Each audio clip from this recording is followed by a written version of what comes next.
اعوذ باللہ نحمده ونصلي على رسوله الكريم اما بعد فاعوذ بالله من الشيطان الرجيم بسم الله الرحمن الرحيم رب اشرح لي صدري ويسر لي امري واحلل عقدة من لساني يفقهوا قولي.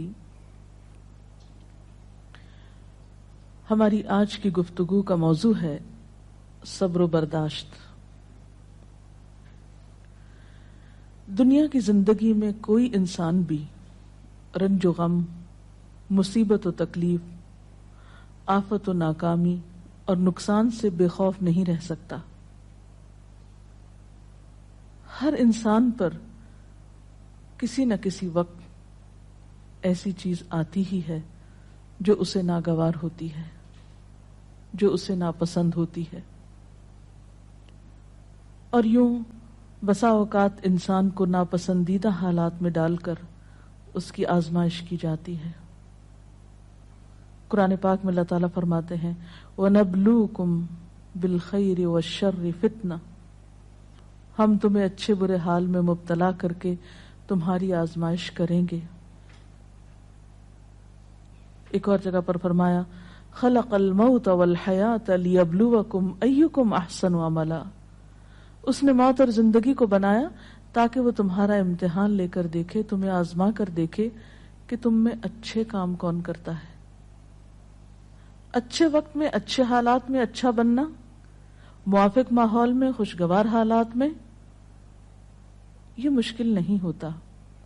لیکن اس وقت اچھا بن کے دکھانا جب انسان پر ایسے حالات آئیں جو اس کے لیے تکلیف اور پریشانی کا باعث ہوں، اس کی مرضی کے مطابق نہ ہوں. ایسے میں ہی کسی انسان کا صحیح طور پر پتہ چلتا ہے کہ وہ دراصل کیسا انسان ہے. اب جب بھی کوئی مشکل آتی ہے یا مصیبت آتی ہے تو اس وقت انسان کے سامنے دو راستے ہوتے ہیں. ایک تو یہ کہ اس مشکل یا مصیبت کا صحیح طور پر مقابلہ کرے، اس میں مثبت رویہ اختیار کرے، صبر سے کام لے. اور دوسرا راستہ یہ کہ انسان اس پر چیخے چلائے، پریشان ہو، حواس کھو بیٹھے، مایوسی کا شکار ہو. اب ان دونوں راستوں کو دیکھ کر آپ خود فیصلہ کر سکتے ہیں کہ کون سا راستہ آپ کے حق میں زیادہ مفید ہو سکتا ہے. کسی بھی آنے والی مشکل یا آزمائش کو اگر انسان رب کا فیصلہ سمجھ کر قبول کر لیتا ہے تو اس صورت میں انسان کے اندر صبر آ جاتا ہے. اور اگر انسان مایوس ہوتا ہے، اس فیصلے کو قبول نہیں کرتا، اللہ سے ناراض ہوتا ہے، تو حاصل کچھ بھی نہیں ہوتا. اس اجر کو بھی چھوڑ بیٹھتا ہے جو صبر کی صورت میں اسے اس مصیبت پر مل سکتا تھا، اس سے بھی ہاتھ دھو بیٹھتا ہے. اور دوسری طرف مسئلہ حل بھی نہیں ہوتا. اس کے برعکس جو لوگ مصیبت پر صبر کرتے ہیں ان کے بارے میں قرآن پاک میں آتا ہے وَبَشِّرِ الصَّابِرِينَ الَّذِينَ إِذَا أَصَابَتْهُمْ مُصِيبَةٌ قَالُوا إِنَّا لِلَّهِ وَإِنَّا إِلَيْهِ رَاجِعُونَ أُولَئِكَ عَلَيْهِمْ صَلَوَاتٌ مِّن رَّبِّهِمْ وَرَحْمَةٌ وَأُولَئِكَ هُمُ الْمُهْتَدُونَ. اور خوشخبری ان لوگوں کو دیجیے جو مصیبت پر صبر کرتے ہیں اور کہتے ہیں کہ ہم اللہ کے ہیں اور اللہ ہی کی طرف ہمیں واپس جانا ہے. ان لوگوں پر ان کے رب کی طرف سے بڑی عنایات ہوں گی اور اس کی رحمت ہوگی، اور ایسے ہی لوگ راہ ہدایت پر ہوتے ہیں. گویا مصیبت کے وقت صبر کرنے والا اللہ تعالی کی خاص رحمت اور عنایت کا مستحق ہو جاتا ہے. یہاں ایک سوال یہ پیدا ہوتا ہے کہ اگر انسان اللہ تعالی کا محبوب ہے اور اللہ تعالیٰ اپنے بندوں سے پیار کرتا ہے تو پھر انہیں مشکل میں کیوں ڈالتا ہے، ان کا امتحان کیوں لیتا ہے؟ تو بات یہ ہے کہ دنیا میں بھی امتحان کے بغیر انسان کی اصل قدر و قیمت سامنے نہیں آتی.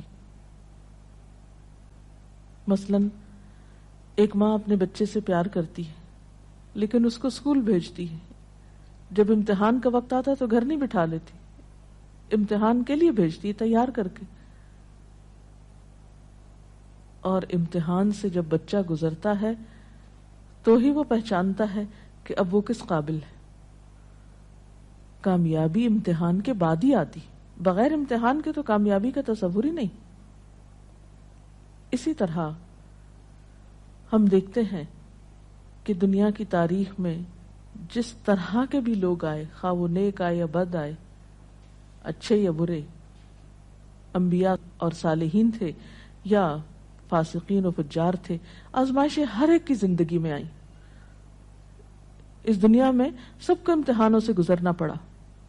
ہاں، یہ فرق ضرور ہے کہ اللہ کے پیاروں نے اللہ کی طرف سے آئے ہوئے امتحان پر کبھی شکوہ نہیں کیا، بے صبری سے اور جلد بازی سے کام نہیں کیا، بلکہ اس کے برعکس صبر سے کام لیا۔ نبی صلی اللہ علیہ وسلم نے فرمایا کہ اذا احب اللہ قوما، جب اللہ کسی قوم سے، کسی گروہ سے محبت کرتا ہے، ابتلاہم، تو ان کو آزما لیتا ہے۔ گویا آزمائش اللہ کی طرف سے کسی ناراضگی کی علامت ہی نہیں، بلکہ بسا اوقات وہ اس کی محبت کی علامت ہوتی۔ پھر فرمایا کہ جو شخص اس پہ راضی ہو جاتا ہے اللہ اس کے لیے راضی ہو جاتا ہے، اور جو ناراض ہوتا ہے اللہ تعالیٰ اس سے ناراض ہو جاتا ہے۔ لیکن وہ لوگ جو کسی بھی دکھ، تکلیف اور آزمائش کے وقت صبر کرتے ہیں تو ان کے بارے میں خوشخبریاں بھی ہیں۔ ایک جگہ پر آتا ہے ان اللہ مع الصابرین، اللہ صبر کرنے والوں کے ساتھ ہے۔ وبشر الصابرین، صبر کرنے والوں کو بشارت دے دو، اور قیامت کے دن تو صبر کرنے والوں کا اجر بے پناہ ہے۔ حدیث میں آتا ہے قیامت کے روز دنیا میں عافیت سے رہنے والے جب آزمائش میں مبتلا لوگوں کے اجر کو دیکھیں گے، یعنی قیامت کے دن جو ان کو اجر ملے گا اس کو دیکھیں گے تو تمنا کریں گے کہ اے کاش دنیا میں ہماری جلد کینچیوں سے کاٹ دی جاتی اور ہم بھی صبر کرتے اور آج ہمیں بھی اتنا بڑا اجر ملتا۔ اور اس کے علاوہ جو بھی مصیبت، تکلیف، حتیٰ کہ کانٹا بھی چبھتا ہے بندہ مومن کو، تو اللہ تعالیٰ اس کے بدلے میں بھی انسان کے گناہ معاف کرتا رہتا ہے۔ اس لیے کبھی بھی اس بات پر پریشان نہیں ہونا چاہیے کہ کوئی مصیبت جو آ گئی تو یہ شاید اللہ تعالیٰ کی ناراضگی ہی کا ذریعہ ہے۔ نہیں، اسی پریشانی میں آپ اللہ کی رضا کو بھی پا سکتے ہیں۔ نبی صلی اللہ علیہ وسلم نے فرمایا جس مسلمان کو کوئی قلبی اذیت، جسمانی تکلیف، بیماری، رنج، دکھ، غم، کچھ بھی جو پہنچتا ہے، حتیٰ کہ اگر اسے کانٹا بھی چبھ جاتا ہے اور وہ اس پہ صبر کرتا ہے تو اللہ تعالیٰ اس کے بدلے اس کے گناہوں کو معاف کر دیتا ہے۔ اس لیے تکلیف مانگنی تو نہیں چاہیے، عافیت کی دعا پسندیدہ ترین دعاؤں میں سے ہے، لیکن اگر تکلیف آ جائے تو اس پر واویلا نہیں کرنا چاہیے، اس کو اللہ کا فیصلہ سمجھ کر قبول کر لینا چاہیے اور اس وقت صبر سے کام لینا چاہیے۔ اب سوال یہ پیدا ہوتا ہے کہ صبر کیا کیسے جائے؟ تو اس کے لیے شعوری کوشش کی ضرورت ہوتی ہے۔ حدیث پاک میں آتا ہے من یتصبر یصبرہ اللہ، جو صبر کرے گا اس کو اللہ صبر دے دے گا۔ تو گویا سب سے پہلے نیت اور ارادے کی ضرورت ہے، اللہ کے فیصلے کو قبول کرنا، ایکسپٹ کر لینا کہ جو ہونا تھا ہو گیا، آپ اسے تبدیل نہیں اب کر سکتے۔ مثلا کوئی شخص فوت ہو گیا، آپ اس کو دنیا میں لا تو نہیں سکتے، اب کیا اللہ کے فیصلے کو قبول کر لیجئے اور اس طرح بہیو کیجئے کہ اللہ راضی ہو جائے کہ ہاں اس میرے بندے نے میری بات کو قبول کر لیا، اس کا برا نہیں مانا۔ پھر اسی طرح انسان اپنے رب کی طرف سے ملنے والی نعمتوں کو اس موقع پہ یاد کرے۔ جب ایک چیز جاتی ہے تو بہت سی ہمارے پاس بھی تو ہوتی ہیں، عموماً ہم اس کے پیچھے تو بہت روتے ہیں جو چلی جاتی ہے، اور جو نعمتیں ابھی ہمارے ہاتھ میں ہیں، ابھی ہمارے پاس ہیں، ان پر ہماری توجہ ہی نہیں جاتی۔ مثلا خدا نخواستہ بچوں میں سے اگر ایک فوت ہو گیا تو باقی تو ہیں۔ اگر خدا نہ خواستہ اولاد نہیں تو والدین تو ہیں، وہ نہیں بہن بھائی تو ہیں، صحت سلامتی عطا کی ہے، ساری نعمتیں اگر انسان ان کا احساس کرتا رہے، ان کا ذکر کرتا رہے، ان کو تسلیم کرتا رہے، تو انسان کے اندر صبر و رضا کی کیفیت پیدا ہوتی ہے.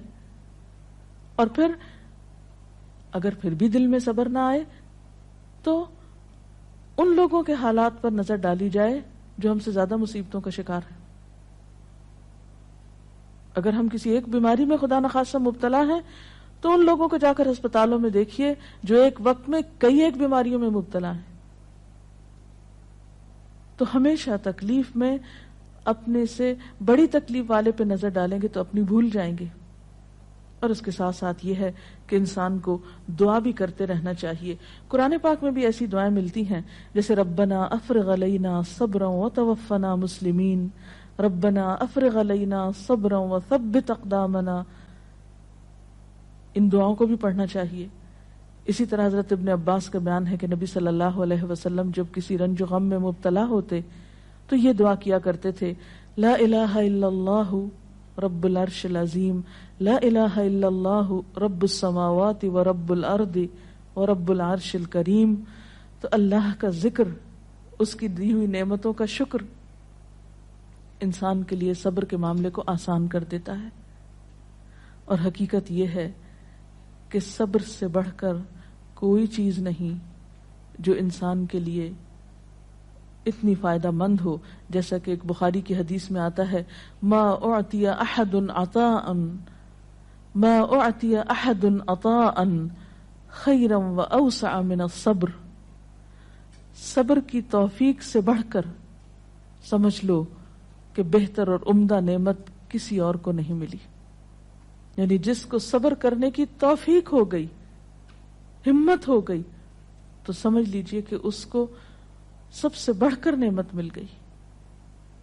یہ توفیق رب کی نعمتوں میں سے ایک بڑی نعمت ہے. اور ایک اور روایت میں تو صبر کو آدھا ایمان کہا گیا، صبر نصف الایمان. اور مومن کا حال کچھ یوں بتایا گیا، یعنی مومن کی شان آپ صلی اللہ علیہ وسلم نے فرمایا کہ مومن کی شان بھی عجیب ہے، اور یہ شان مومن کے سوا کسی اور کو نصیب نہیں ہوتی. ان اصابتہ سراء شکر فکان خیر لہ وان اصابتہ ضراء صبر فکان خیر لہ. کہ اگر اسے راحت اور خوشی ہوتی ہے تو وہ شکر کرتا ہے، اس طرح اپنی نیکی کو بڑھا لیتا ہے. اور اگر اسے کوئی تکلیف پہنچتی ہے تو صبر کرتا ہے، اور اس سے وہ اپنے درجے بڑھا لیتا ہے. تو گویا صبر ہر حال میں انسان کے لیے فائدہ مند ہے اور انسان کے درجات کو بڑھانے کا ذریعہ ہے. اس کے برعکس بے صبری انسان کے لیے کسی طور پر بھی فائدہ مند نہیں. بے صبری سے کوئی کام نہیں بنتا، بے صبری سے کوئی بھی نتیجہ نہیں نکلتا. آپ تقدیر کے کسی فیصلے کو پلٹا نہیں سکتے. اس لیے صبر کرنا فائدہ مند ہے. اللہ تعالیٰ سے اس کی توفیق مانگنی چاہیے. اللہ تعالیٰ ہم سب کو اپنی عافیت میں رکھے، اور اگر اس کے فیصلے سے کوئی آزمائش زندگی میں آئی ہوئی ہے تو اس پر صبر کے ساتھ اللہ سے رجوع کرنے کی توفیق ملتی رہے. اس سلسلے میں اگر کوئی سوال ہو آپ کے ذہن میں. ایک حالات جو ہمیں بہت ہی کامن نظر آتے ہیں کہ جب کسی کی وفات ہوتی ہے، اور بہت ہی عام دیکھا گیا ہے کہ لوگ بالکل اپنے آپے سے باہر ہو جاتے ہیں. اسے اللہ کی رضا، اللہ کا وقت، جانے والے کا کوئی بالکل انہیں صرف اپنا غم کہ ہم سے یہ چھٹ گیا، اور اتنی استغفر اللہ غلط باتیں کہتے ہیں ان موقعوں پر. اور جب انہیں کوئی سمجھانا چاہے تو وہ اس مینٹل سٹیٹ میں، اس مینٹل فریم آف مائنڈ میں ہوتے نہیں کہ کسی کی بات سننا چاہیں، اور وہ بالکل صبر کا دامن چھوڑے ہوئے ہوتے ہیں. تو اس طریقے سے ان ماحول میں لوگوں کو کیسے ڈیل کیا جائے؟ ایسے سب لوگ اپنے بارے میں سوچیں کہ ان کی اس بے صبری نے ان کو کیا دیا. کیا اللہ کا فیصلہ پلٹ گیا؟ کیا اس بے صبری سے انہیں کوئی اجر ملا؟ کیا ان کی اس بے صبری سے دوسروں کو کوئی راحت ملی؟ جب انسان بے صبری سے کام لیتا ہے تو وہ نہ صرف یہ کہ خود کو پریشان کرتا ہے بلکہ اپنے آس پاس کے لوگوں کے لیے ایک اذیت کا سبب بن جاتا ہے، ان پہ ایک بوجھ بن جاتا ہے. پھر بعض اوقات زبان سے ایسی ناروا باتیں نکالتا ہے کہ اللہ تعالیٰ کو ناراض کر دیتا ہے. حالانکہ دیکھا جائے تو ان ساری چیزوں کے نتیجے میں سوائے خسارے اور ناکامی کے کچھ حاصل نہیں ہوتا. اسی لیے قرآن پاک میں اللہ تعالیٰ فرماتے ہیں وَالْعَصْرِ إِنَّ الْإِنسَانَ لَفِي خُسْرٍ إِلَّا الَّذِينَ آمَنُوا وَعَمِلُوا الصَّالِحَاتِ وَتَوَاصَوْا بِالْحَقِّ وَتَوَاصَوْا بِالصَّبْرِ. قسم ہے زمانے کی، یقیناً انسان نقصان میں ہے سوائے ان لوگوں کے جو ایمان لائے اور جنہوں نے اچھے کام کیے، ایک دوسرے کو حق کی تلقین کرتے رہے اور ایک دوسرے کو صبر کی تلقین کرتے رہے. تو خواہ تکلیف میں مبتلا شخص چیخنا پکارنا کرے، پھر بھی آس پاس کے لوگوں پر لازم ہے کہ وہ کسی نہ کسی طریقے سے اسے صبر کی طرف لے آئیں، اس لیے کہ صبر کے علاوہ اور کوئی دوا ہے ہی نہیں ایسے لوگوں کی. میم صبر کا مطلب کیا ہے؟ صبر کرنا کیا ہوتا ہے؟ صبر کا معنی ہوتا ہے اپنے آپ کو روک لینا، یعنی نیگیٹو ریئیکشن سے روکنا، منفی رویے سے روکنا، ناپسندیدہ حالات میں ناپسندیدہ طرز عمل سے خود کو روکنا، اور ایسے موقع پر ہمت اور دلیری سے کام لیتے ہوئے وہ طریقہ اور وہ طرز عمل اختیار کرنا جو اللہ تعالی کی رضا کا باعث بنے. انسان اسفل سافلین میں نہ جا گرے، اپنے درجے سے انسانیت سے نیچے نہ اترے، اپنی زبان اپنے طرز عمل سے کوئی ایسا مظاہرہ نہ کرے جو انسانیت کے خلاف ہو، ایک مسلمان کی شان کے خلاف ہو، جو اللہ کو ناراض کرنے والا ہو. اسی رویے کا نام صبر ہے. رسول اللہ صلی اللہ علیہ وسلم کی زندگی سے میڈم کی مثال بتائیں جب ان کو کوئی بہت بڑا لاس ہوا ہو یا کوئی ان سے بچھڑ گیا ہو تو ان کا کیا رد عمل ہوتا تھا؟ اس میں ہم بے شمار مثالیں دیکھتے ہیں. مثلا آپ دیکھتے ہیں کہ سفر طائف کے موقع پر جب آپ صلی اللہ علیہ وسلم کو لوگوں نے پتھروں سے مارا، آپ پہ آوازیں کسے، آپ نے ان کو بد دعا تک نہیں دی، خاموشی اختیار کی، پیدل چلتے آئے پھر ایک باغ میں آ کر آپ نے آرام فرمایا. جبریل امین حاضر ہوئے کہ اگر آپ اجازت دیں اور آپ چاہیں تو ان لوگوں کو دو پہاڑوں کے بیچ میں پیس کے رکھ دیا جائے. لیکن آپ نے اس موقع پر بھی کوئی بات ایسی زبان سے نہیں نکالی، بلکہ کیا فرمایا کہ اللہ ان کو ہدایت دے، شاید ان کی نسلوں میں سے کوئی ایسا شخص ہو جو ہدایت پا جائے. اور ہم دیکھتے ہیں کہ محمد بن قاسم اسی قبیلے سے تعلق رکھتا تھا جس کی وجہ سے سندھ فتح ہوا اور یہاں اسلام کا دورہ ہوا. اثرات کہاں تک پہنچے صبر کے. اسی طرح اپنی اولاد کے معاملے میں آپ کے بیٹے ابراہیم، جن سے آپ کو بہت پیار تھا، جب وہ فوت ہوئے تو وہ آپ کی گود میں تھے اور آپ کے آنسو ٹپ ٹپ گر رہے تھے. لوگوں نے دیکھا تو کہا اللہ کے رسول صلی اللہ علیہ وسلم آپ بھی روتے ہیں؟ فرمایا کہ ہاں، یہ تو رحمت کی علامت ہوتی ہے. آنکھ آنسو بہاتی ہے، دل غمگین ہوتا ہے، لیکن زبان سے وہی نکلے گا جو اللہ کی رضا ہوگی، یعنی زبان سے کوئی ناپسندیدہ بات نہیں نکلے گی. اسی طرح جنگ احد کے موقع پر جب آپ کا دانت شہید کر دیا گیا، اس موقع پر بھی آپ نے کس طرح صبر و رضا سے کام لیا. تو گویا خواہ کوئی جسمانی تکلیف ہوئی آپ کو، یا اولاد کی طرف سے تکلیف اور غم پہنچا، یا اللہ کے راستے میں جب کہیں ستائے گئے، تو کسی بھی موقع پر آپ نے کبھی کوئی ایسا طریقہ اختیار نہیں کیا کہ جو اخلاق سے کم ہو. اسی لیے آپ کو یہ اعزاز نصیب ہوا کہ انک لعلی خلق عظیم، بے شک آپ اخلاق کی عظمتوں پر فائز ہیں. اور واقعی بہترین اخلاق اس وقت کسی کا پتہ چلتا ہے، اور بہترین اخلاق والا وہی ہو سکتا ہے جو ایسے موقع پر بہترین اخلاق کو ثبوت دے جب حالات اس کے موافق نہ ہوں، اس کے خلاف ہوں، اس کے نفس کو ناگوار ہوں، اس کے لیے تکلیف دہ ہوں، پریشان کن ہوں. جی کوئی اور سوال؟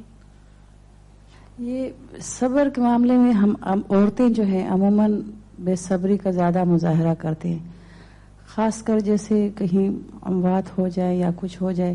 لیکن کچھ ایسی خواتین بھی ہوتی ہیں جو اس وقت بہت زیادہ صبر کرتی ہیں، لیکن پھر وہی ہماری جو ہم عورتیں جو ہے اس وقت اس کو یہ تانا دیتی ہیں بہت سنگ دل ہے، سخت دل ہے، اور وہ الٹا اس کو متاثر ہونے کے بجائے، اس کو زیادہ اس کو کرنے کے بجائے اس کو تانے دے کے معاشرے میں اس کا جینا زیادہ. تو اس معاملے میں جو ہے امہات المومنین کی کوئی ایسی مثالیں ہوں جو کہ بھئی اس طرح انہوں نے تکالیف میں صبر کیا، اور ہم عورتوں کا ایسے معاملے میں کیا کردار ہونا چاہیے کہ ایسے جو صبر کرتی ہیں خواتین؟ اس میں آپ دیکھیے کہ حضرت ام سلیم ہیں جن کا بچہ بیمار ہے، شوہر بیمار بچے کو چھوڑ کر جاتے ہیں، واپس آتے ہیں تو بچہ فوت ہو چکا ہوتا ہے. بیوی بہت صبر سے کام لیتی، یعنی ام سلیم جو ہے بہت صبر سے کام لیتی ہیں، بچے کو ڈھانپ دیتی ہیں، شوہر کا استقبال کرتی ہیں، ان کو کھانا کھلاتی ہیں، آرام کرنے دیتی ہیں، اور پھر بہت عمدہ طریقے سے ان سے کہتی ہیں کہ اچھا ابو طلحہ یہ بتاؤ کہ اگر کوئی شخص تمہارے پاس اپنی امانت رکھے اور پھر امانت لینے کے لیے آ جائے تو تم کس طرح واپس لوٹاؤ گے؟ تو کہنے لگے کہ خوشی کے ساتھ لوٹاؤں گا. پوچھا تم ناراض تو نہیں ہوگے کہ وہ اپنی امانت کیوں لینے کے لیے آگے، یعنی واپس کیوں لے رہا ہے؟ کہا کہ نہیں، ناراضگی کس بات کی؟ تو کہنے لگے کہ دیکھو تمہارا بچہ تمہارے پاس اللہ کی امانت، تمہاری ملکیت نہیں تھا، اللہ کی طرف سے ایک نعمت ملی ہوئی تھی، اللہ تعالیٰ نے اس کو واپس لے لیا. یعنی کس قدر خوبصورت انداز میں وہ اپنے بچے کی وفات کی خبر اپنے ہی شوہر کو دیتی ہیں، کوئی رونا دھونا نہیں، کوئی واویلا نہیں، کچھ بھی نہیں. اسی طرح جنگ احد میں ایک صحابی ہیں جن کے شوہر، جن کے بیٹے، جن کے باپ، جن کے بھائی شہید ہوتے ہیں، ان کو ہر ایک کی شہادت کی خبر سنائی جاتی ہے، لیکن وہ کہتی ہیں مجھے اللہ کے رسول صلی اللہ علیہ وسلم کے بارے میں بتاؤ کہ ان کا حال کیا ہے. اتنے رشتوں کے جانے پر کس قدر صبر سے کام لے رہی ہیں. ایک نہیں بے شمار مثالیں ایسی ہیں، اور اسلام تربیت بھی ایسے ہی کرتا ہے انسان کی. عرب کی ایک مشہور شاعرہ ہیں مرثیہ نگار. دور جاہلیت میں ان کا بھائی صخر فوت ہو گیا. بھائی سے بہت محبت تھی. اس کے فوت ہونے پر بہت دردناک مرثیہ لکھا. کہتی ہیں کہ این یجودا ولا تجمدا الا تبکیانی لصخر الندى، اے میری دونوں آنکھوں بس بہتی ہی رہو، کیا تم صخر بھائی کا نام تھا، صخر کے لیے روگ ہی نہیں جو بہت ہی سخی تھا، خود بھی روتی تھی، اوروں کو بھی رلاتی تھی. اور اس کے ساتھ ہی یہ کہ سیاہ رنگ کی کہتے ہیں کہ اس نے چولی پہن رکھی تھی کہ مرتے دم تک نہیں اتاروں گی، یعنی ہر وقت ایک غم کا سمبل بنی ہوئی تھی. جب اسلام لائیں، ایمان لائیں، تو اس کے بعد ایک جنگ میں ان کے 4 بیٹے اکٹھے شہید ہوئے اور ایک آنسو نہیں بہایا. انتہائی صبر کا مظاہرہ کیا. وہ خاتون جو دور جاہلیت میں ایک بھائی کی وفات پر مسلسل روتی تھی، ایمان لانے کے بعد اس پر بھی صبر آ گیا اور اپنے بیٹوں کی شہادت پر اللہ کا شکر ادا کیا. اور صخر کے لیے پھر جب کبھی روتی تھی تو کہتی پہلے تو میں اس کی موت پہ روتی تھی، اب اس بات پہ روتی ہوں کہ وہ حالت کفر میں فوت ہو گیا، اس کی آخرت کا کیا ہوگا. تو جس شخص کو غم آخرت لگ جائے وہ دنیا کے غم بھول جایا کرتا ہے. اور یہ ایمان ہی ہے، سچا ایمان، جو انسانوں کو اندر باہر سے بدلتا ہے. اللہ تعالی ہمیں بھی بہترین مومن بنائے. اس کے ساتھ ہی آج کا پروگرام ختم ہوتا ہے. اجازت چاہتے ہیں. السلام علیکم ورحمۃ اللہ وبرکاتہ. سبحانک اللہم وبحمدک، نشہد ان لا الہ الا انت، نستغفرک ونتوب الیک. اللہ اکبر اللہ اکبر، لا الہ الا اللہ واللہ اکبر، اللہ اکبر وللہ الحمد.